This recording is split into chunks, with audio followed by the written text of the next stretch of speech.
नाज़रीन मखसूस सीटन ते हलफ बरदारी लाइ सॾायल ख़ैबर पख्तूनख्वा असेंबली जो इजलास कोरम पूरो न हुजण ते मुलतवी कयो वियो आहे। स्पीकर बाबति सवाती सदर ते इजलास शुरू थींदे कोरम जी निशानदही, जंहिं ते स्पीकर कार्रवाई 24 जुलाई ताईं मुलतवी करे छॾी, इजलास छॾे हलियो वियो।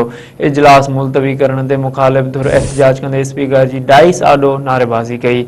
अपोज़िशन लीडर जो चवणु आहे त कोरम जी निशानदही करणु बेवकूफ़ी आहे। इजलास मुलतवी करण ख़िलाफ़ पेशावर हाई कोर्ट वेंदासीं।